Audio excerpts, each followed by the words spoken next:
What is going on? Welcome to Heaven on Earth. I'm Michael, the Leo Mystic. This is where I channel the astrological guidance for the 8th until the 14th of November. Scorpio season intense. We are in for a ride. Scorpio is going to the deep and to the bottom of things. And obviously, Scorpio is ruled by Pluto, and there is a Pluto workshop series coming up Wednesday the 10th and Wednesday the 17th, both at 7 p.m. CST, 1 hour half each. Pluto through the houses, the journey of your soul that I'm giving that you can sign up to. I put the link in the description below. You want to be there because it is about your soul. Pluto shows you your soul in your chart and tells you about your deep intrinsic needs, your desires, and the birthplace of your experiences in life. So knowing that is understanding your patterns. I'm very excited about this workshop because this is where I base most of my astrology on where I come from, and then I start building. So I'm happy to finally share this with you. I've been working on this very hard, and initially it just was going to be one workshop, but now I just discovered I can't. I have to do it in 2 workshops. So you can sign up. I've also made a cheat sheet for you to understand and know where is Pluto in my chart, which house. And so understanding that, you can maybe choose, if you don't want to go too deep in the astrology, to choose the workshop of Pluto in the house that your Pluto is in. So first, Wednesday is from house 1 to 6. So if your house is if Pluto is in the 3rd house, you want to follow that. And Wednesday the 17th of November is 7 until 12. So if Pluto is in your 9th house or 7th house or 12th house, you might want to follow that. It's only 33 euros. So it's just ridiculously low. Anyway. So check that out, and you can get maybe your 2 workshops for 55. So it's even better. All right, that's it for this week. So Sun is in Scorpio, right? As already said, this is intense. This is getting to the bottom of things. This is the hero's journey, going into the cave, into the darkness that we sometimes have to do to go find and seek those things of us that are us. There's a light that is being shined on parts of ourselves that we lost, that we didn't know, that we forgot that we have. Especially Mars in Scorpio, Mercury came into Scorpio. This is all more Scorpio energy, and as I already explained, past week, the Sun-Mars cycle, very rare to be together there in Scorpio every 2 years. And it just only ignites the flames, the passions, like the hellfire, if you will, and the power to go so deep. So if there's something with courage or with fear that you have, you go all in. This is where you can conquer. This is where you can really explore the depths of that. And then Helios knows all about it. That's my son in the background. So, you'll hear her sometime. But anyway, the good thing here is that we have courage, that we can go so deep, that we have a sixth sense for underlying patterns. And the even better thing is that it is sextiling Venus in Capricorn. Whoa, this is your integrity, your business approach, a serious approach, following the rules.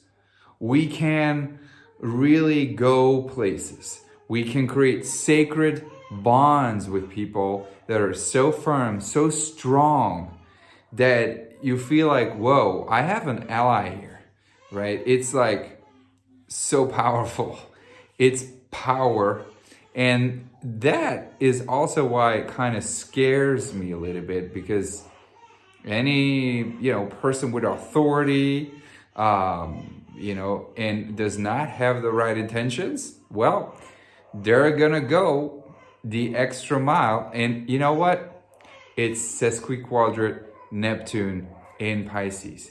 And honestly, that square in Neptune, that with Neptune is there, is that we have to find out that sometimes we get lost, that sometimes we get confused in the process, right? And that will happen. So it's funny, you know, the universe has been putting in like these aspects of Uranus or the square to Saturn or the square to Neptune.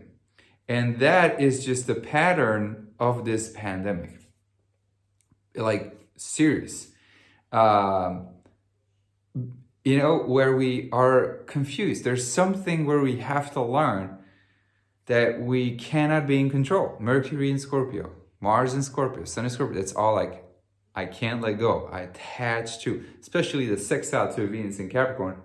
There's an attachment to certain rules, certain, you know, ways of like, this is maffia shit. All right, this is maffia shit. Like, you don't follow the rules, you get your head cut off. All right, that's clear. It's like, we don't fuck around here. That's like Mercury, Mars, Sun, Scorpio, and then sextile to Venus and Capricorn. We don't fuck around. Don't fuck around. I'm the boss, and I'll tell you what to do. It's like that. Square to Neptune there is teaching us that we can't always be the boss. All right. So on, if you want to call it both sides, let's call it a spectrum more. Like, if the people on the spectrum of, you know, wanting to be in control towards the people who were, you know, focusing on love, everybody on the spectrum has to face a certain kind of like, fuck, I didn't see that coming. There's something more. There's like, it didn't go as planned. Source has got, basically what they're saying is Source has got a bigger plan for us, for y'all. All right. And it is about letting go, allowing the, you know, whole thing to unfold, where you can still have your part in it and you still do what you know, feel. And that's even more important here, because we got Scorpio and Neptune and Pisces, you know, it's like, these are emotional signs, and this is about intuition and about going with that flow. All right. It's really, really, really important. There's, you know, more aspects here. We got Mars squaring Saturn.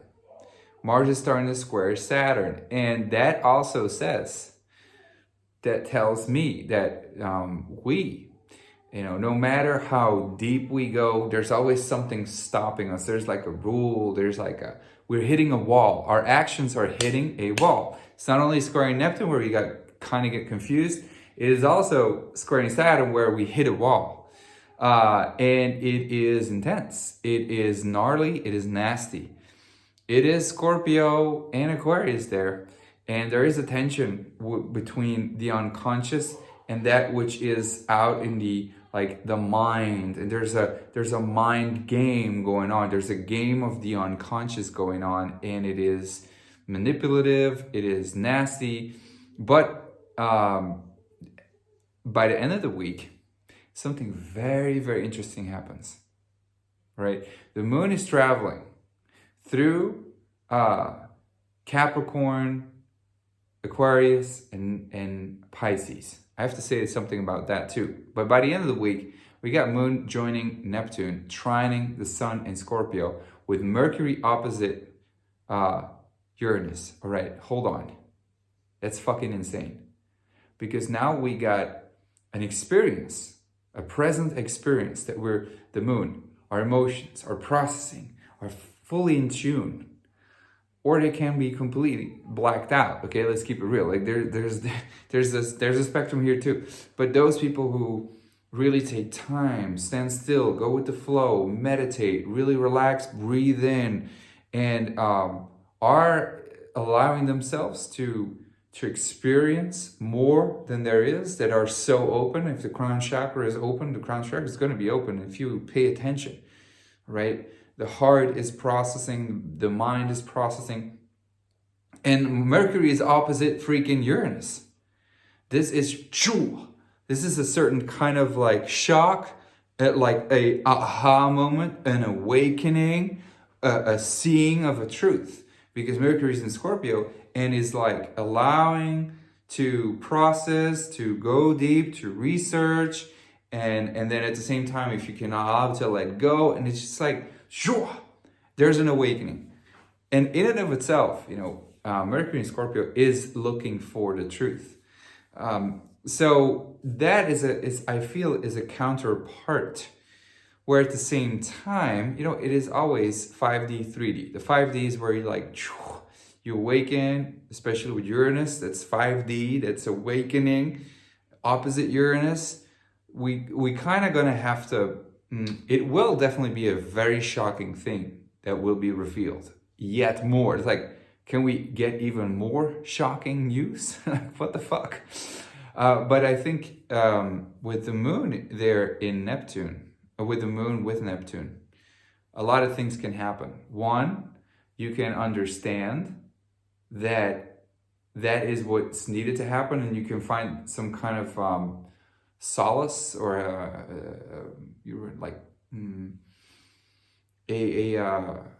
being taken care of, even if it is very shocking. Like dissolve into space and oneness and get answers about the shocking revelation, or we can just completely black out.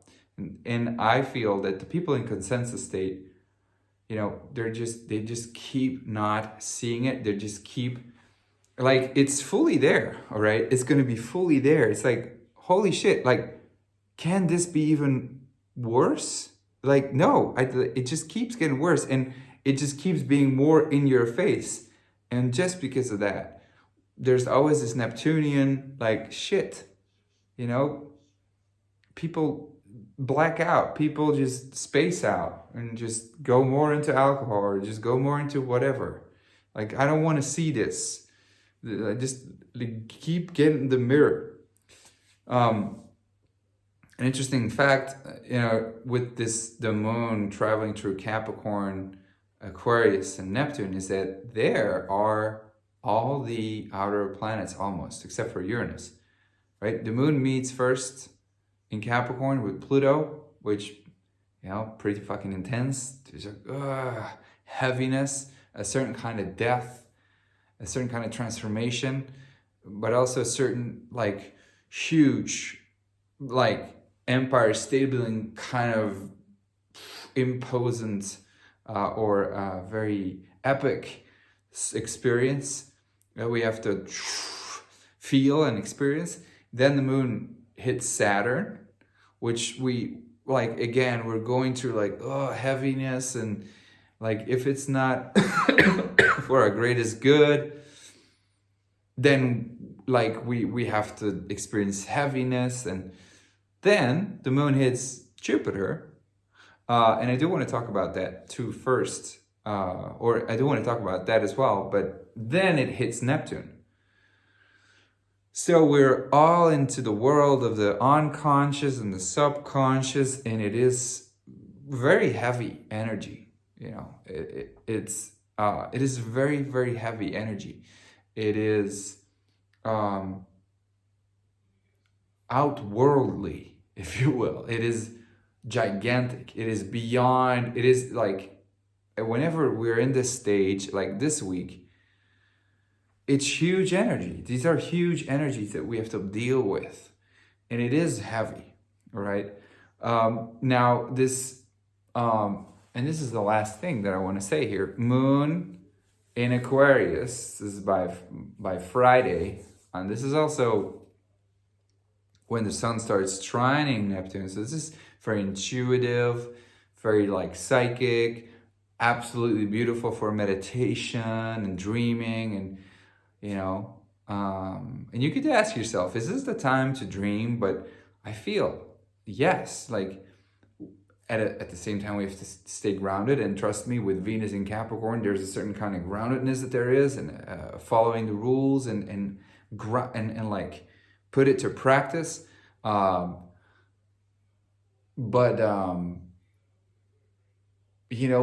have to remain open. We have to remain open for new possibilities to come in, to dream in the sense of, like, dream a new world into existence, keep, ourselves out of that, mind controlling behavior or fear and all those things, where we keep playing small, but just like, no, let's dream big, you know, this is all possible. We can like experience light between one another and, you know, come together in a way that has not been done or not seen before, because we realize that in every cell of our body, every cell of the trillion cells, every single cell is as powerful as the universe.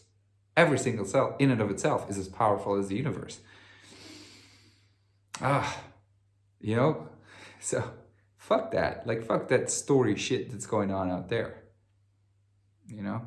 But here's, I think, the most important event of this week, which happens on Friday, and it's the first quarter square of the Sun in Scorpio, of trust, of loyalty, of honesty, of true power, and Kundalini rising.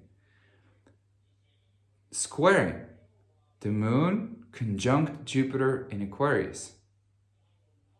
Jupiter in Aquarius, which is people, connections, ideas, the future, expansiveness, an open liberté, you know, my individuality, fuck you-ness.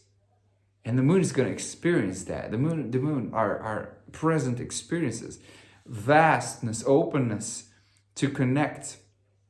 We have to take that action. And it is a brave action. It is going deep together.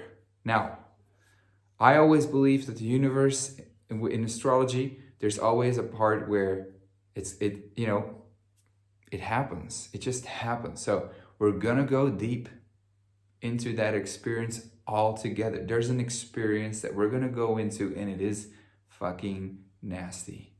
All right, Moon, Jupiter, Aquarius square the Sun in Scorpio, with Mars opposite Uranus, Mercury opposite Uranus. That's that, like, holy shit. Like, I think we're gonna discover that it is all way worse than we even thought, even if we already know a lot.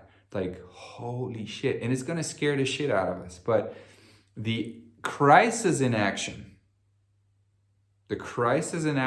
Moon, Jupiter, Aquarius, is to bond, is to share ideas, is to keep dreaming. The future is to open, like Mercury opposite Uranus there, and Aquarius points to Uranus with Jupiter and Moon in Aquarius. This is like, okay, these are things, like the bonds that I'm connecting. Like, let's share our ideas, let's come together, and let's go. How can we go together into this depth, into this, like, how can we solve this? What's the future we can create? We can come up with new solutions. This is the thing. We can be creative as fuck. Very creative. That is Aquarius. Creativity, because seeing ahead, coming up with solutions that no one ever thought of. Like, what? And it's aloof, it's weird. But it is about the individuality and respecting each other's individuality. Now, this is the extreme crisis in action that has to happen. We have to, Moon, Jupiter, Aquarius, be very rebellious, be individualistic, at the same time, do it all together, connect, talk. Like, no matter if it's just one person, that you get out of your comfort zone, right? That's the get out of your comfort zone. 2, connect, talk, share ideas about the future, share your insights, talk each other through the scary times, even if it's just one person, right? But at the same time, Venus in Capricorn square Chiron in Aries. At the same time that's happening, Chiron in Aries is the awkwardness of an inaction that we take. Like, fuck, I can't take an action because I am hampered, I'm wounded. In, square Venus in Capricorn, a rule,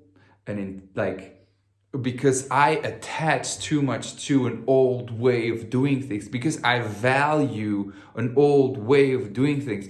But what this square is saying, play by the rules, but fuck the rules. And this is where the Dalai Lama says, know the rules so well that you can break them. And that's this week. You got to play by the book, but screw the book over.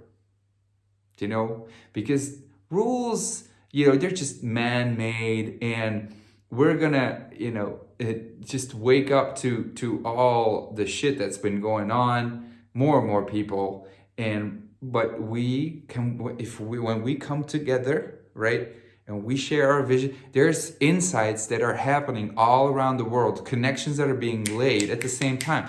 It is not visible. It is still Sun square Neptune. We are blinded. We are like, fuck, I don't know where this is going. Holy shit. But Venus square Chiron, right? This is like, play by the rules, but fuck the rules in a way that they don't see coming. And that's that Moon, Jupiter, Aquarius kind of way, a creativity of the people that they don't see coming. Right? And have that faith, have that knowing deep down inside, contribute to the collective unconscious by knowing this, by holding this deeply true inside your heart. You know, that, and I think that's the healing that can occur. And to, at the same time, Venus in Capricorn, stay true to your highest integrity. You know, at a very spiritual level, Venus in Capricorn is, you know, respecting the elders, respecting the sacred truth of the most sacred truths, and testing that, implementing that in an action, you know, and knowing that you don't actually need to do anything, but you can allow to experience that, you can allow to have it be done for you. You know, so I think it can be a very powerful week, all right? But as always, just remember, where there's a lot of darkness, there's a lot of light, and vice versa. And I think this is an extreme light, dark week, where there's gonna be, like revelations, things that we prepare yourselves to see, things that you thought were never possible, in a very bad way and in a very good way. That's it. Much love. See you next week. Stay safe. Keep faith. Bye-bye.